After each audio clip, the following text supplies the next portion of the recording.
Miscellaneous exercise, chapter 13.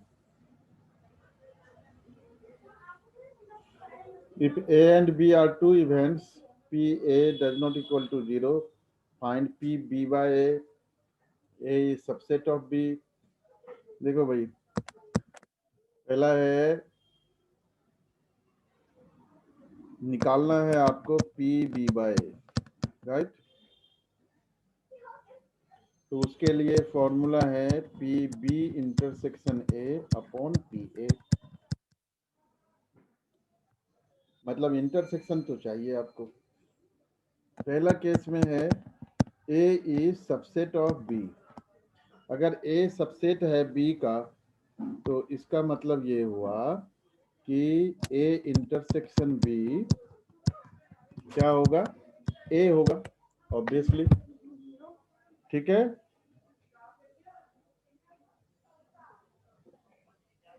Subset पता है ना विवेक? इशिता, रिस्पॉन्स बड़ी कम आ रहा है बेटा आपका।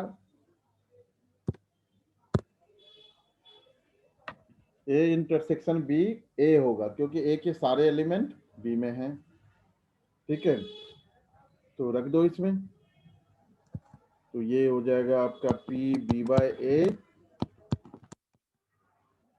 A equals to A PA upon PA which comes to 1। और दूसरा पार्ट में आपका दिया हुआ है A इंटरसेक्शन B फाई है, मतलब नल सेट है, तो इसकी नल सेट की प्रोबेबिलिटी कितनी होती है? 0 होती है। तो अगर 0 होगा तो PB by A ऑब्वियसली क्या होगा? 0 बाय PA इक्वल्स टू 0। ये आंसर होगा 1 एंड 0। पीछे से वेरीफाई कर सकते हैं। क्वेश्चन नंबर 4 करेंगे हम लोग। सर यही है।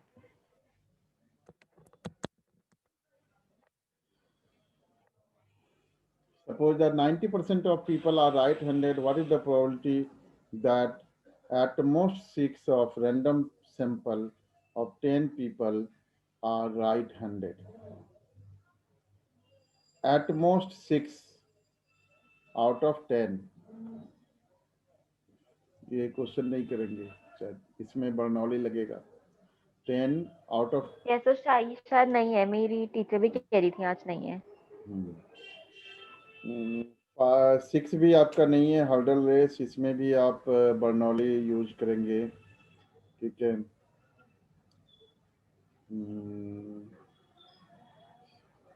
find the probability of obtaining the third 6। ठीक है, क्वेश्चन नंबर 4 नहीं करेंगे, बर्नौली ट्रायल इस बार सिलेबस में नहीं है।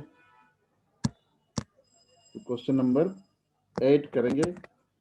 If a leap year is selected at random, what is the chance that it will contain 53 Tuesdays? देखो भाई, लीप ईयर में कितने days? 366 days in a leap year।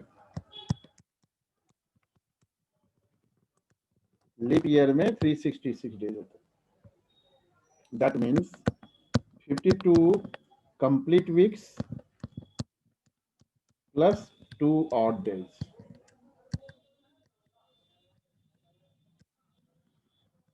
52 complete weeks है, तो ठीक है। अब ये जो बाकी 2 दिन हैं उनमें से एक ट्यूसडे होने की प्रोबेबिलिटी कंटेन 53 ट्यूसडे, तो 52 वीक्स में 52 ट्यूसडेज है ना।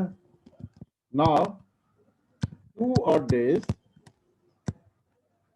days will have 1 Tuesday. उसकी प्रोबेबिलिटी कितनी होगी? तो प्रोबेबिलिटी ऑफ इवेंट इस केस में 2 odd days है आउट ऑफ 7, तो 2/7 होगी। आंसर पीछे से वेरीफाई कर लेना। क्वेश्चन नंबर 10 इंपोर्टेंट है। Yes sir. How many times must a man toss a fair coin so that probability of having at least one head is more than 90%? At least one head is So how many times must a man toss a fair coin so that the probability of having at least one head is more than 90%? So probability of getting head, one head, वो कितना है? पहले इसका पता करते हैं.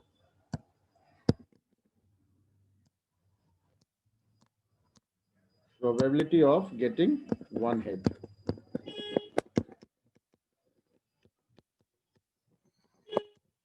कितना होगा? किसी भी फेयर क्वाइन में एक हेड या एक टेल आने की प्रोबेबिलिटी 1/2 होती है, तो 1/2 होगा. Let the coin is tossed n times. Tossed n times.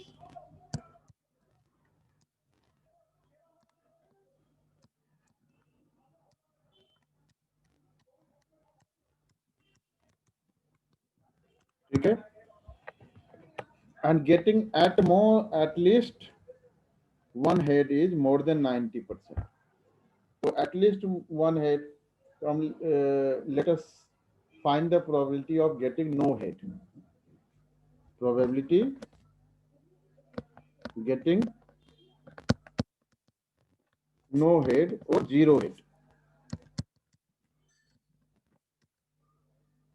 That is P0 अगर हम निकालें तो P0 क्या होगा?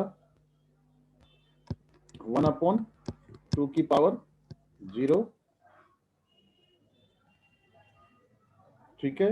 अच्छा, यहाँ पर भी बर्नौली आ गया, तो बर्नौली ना यूज करते हुए हम इसको ऐसे कर सकते हैं, getting all tails. Getting all tales.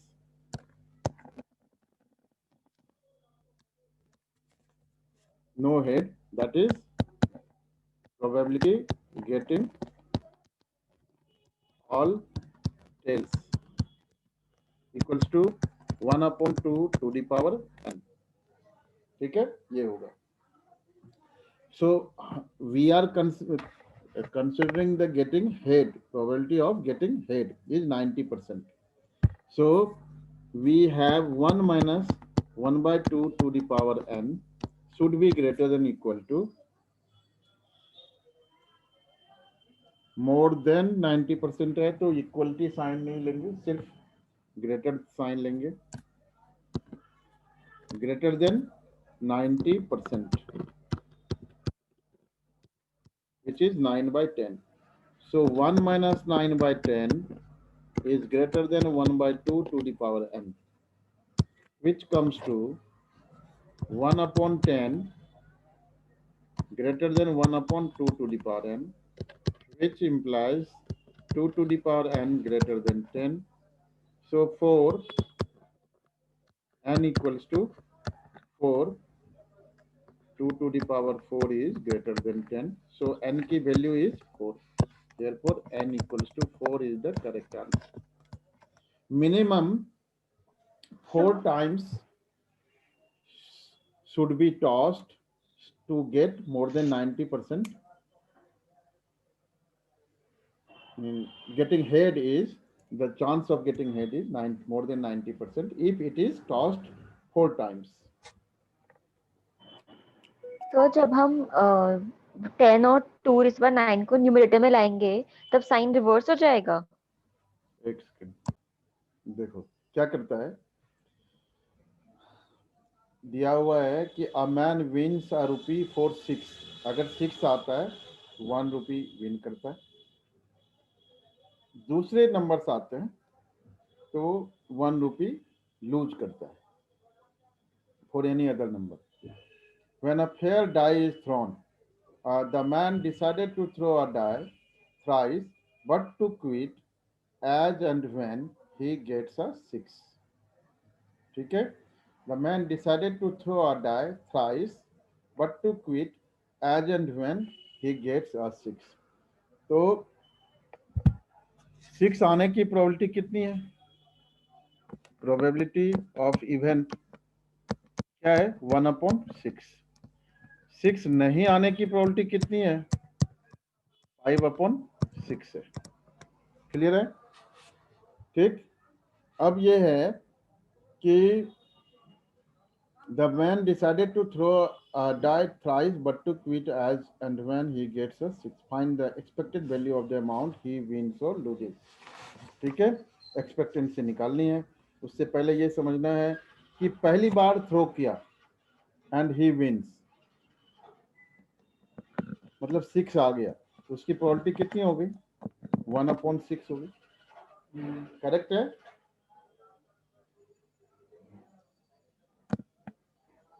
Throw किया, 6 नहीं आया, उसकी प्रोबेबिलिटी 5/6। ठीक है,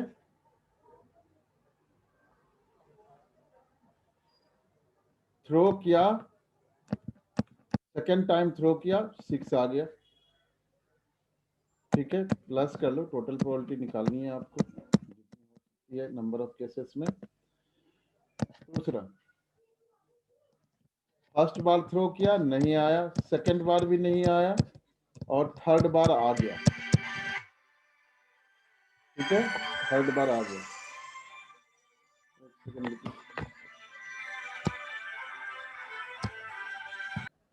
थर्ड केस में आ गया आपका। अब there is one more chance when तीनों बार उसका नहीं आया। ठीक है, तो इसको भी हमें कंसिडर करना पड़ेगा। He quits if he throws the die thrice. 3 बार डाइस रोल करने के बाद भी अगर नहीं आता है देन ही क्विट्स। तो इस केस को कंसिडर, करेक्ट आंसर मेरे अनुसार यही होना चाहिए, लेकिन जो कुछ एडिशंस हैं बुक में उसमें इसी बेसिस पर आंसर दिए हुए। ठीक है, मेरे अकॉर्डिंग करेक्ट नहीं है, क्योंकि यहाँ पे थर्ड केस में आया, लेकिन दूसरा चांस क्या बनता है, थर्ड केस में भी नहीं आया, तो उसको भी कंसिडर आपको करना पड़ेगा। ठीक है, सर सर मेरी बुक में आंसर नेगेटिव में दिया हुआ है, आंसर क्वेश्चन 11 का। रुक जाओ, ये प्रोबेबिलिटी निकालना है आपको, निकालना है एक्सपेक्टेंसी। ये आपके बुक में क्या ये -44/91 है? -91/54। हाँ वो सही सही सही, ठीक है ठीक है, वो सही है, करेक्ट है आंसर, वो जो आपके बुक में है आई थिंक करेक्ट है। ठीक है, 216। अभी अभी हम फर्स्ट पार्ट ही हमने किया है, मतलब पूरा क्वेश्चन अभी नहीं हुआ है। एक्सपेक्टेंसी निकालना है आपको, एक्सपेक्टेंसी क्या होती है, इसलिए मैंने कहा कि ये शायद सिलेबस में ना हो इस बार, क्योंकि एक्सपेक्टेंसी अगर निकालना है तो वो मीन और वेरिएंस से रिलेटेड हो जाते हैं। ठीक है, तो 36, 30, 25, 125 कितना हो गया बताओ? तो टोटल 1 आना चाहिए मेरे ख्याल से, इसको ऐड क्यों कर रहा हूँ? कितना आ गया बेटे? -91/54। नहीं नहीं, आंसर नहीं कह रहा हूँ मैं, आंसर नहीं पूछ रहा हूँ, ये कितना आया? अच्छा ये एक सेकेंड, ये 216 ही आना, 1 आना चाहिए ना टोटल, तो 1 ही आएगा ऑब्वियसली। तो देखिए, पी एक्स डिस्ट्रीब्यूशन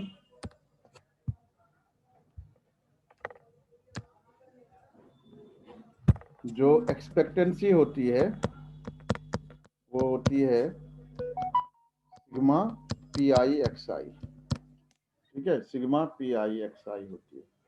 ठीक है, तो हमारा जो एक्स आई है वो क्या आया है? 1/6। ठीक है, दूसरा क्या आया है? इसकी जरूरत नहीं है, ये तो वेरीफाई करने के लिए चेक कर रहा था मैं कि ये करेक्ट है नहीं, तो इस बेसिस पर भी ये वेरीफाई हो रहा है कि नहीं करेक्ट है।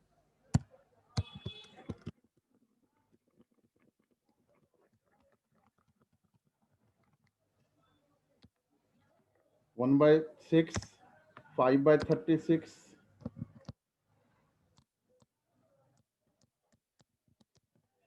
and 25/216, and 125/216।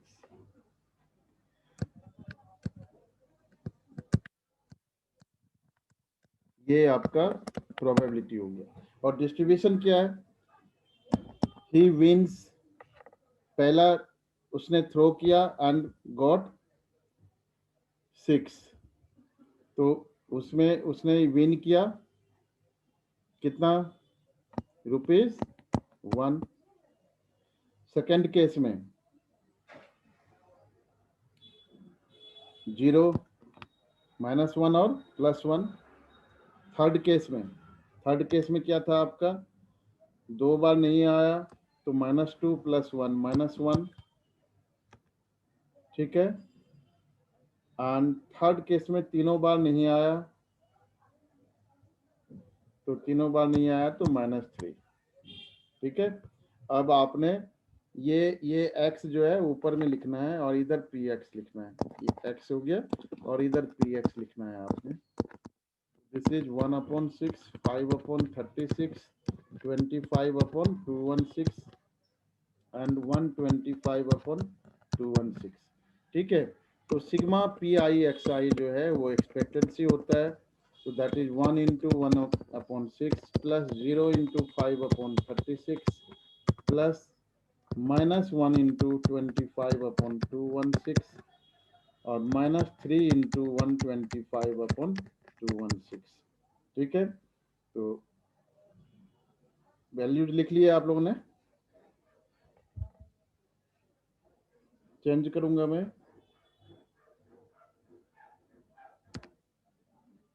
So this is 1/6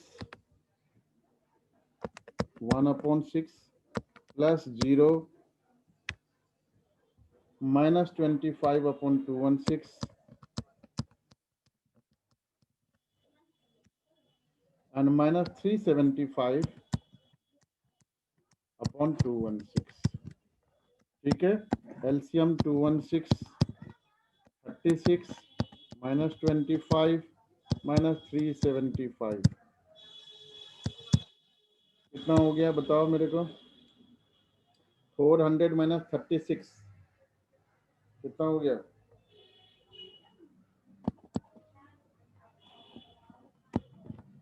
364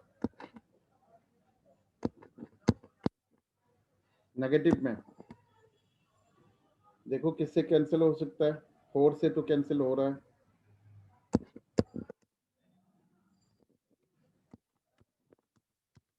-91/54, यही आंसर था बेटा Smita? Yes sir, yes sir. तो ये करेक्ट आंसर है। कुछ बुक में विवेक, कुछ बुक में दूसरे बेसिस पर आंसर दिए हुए हैं।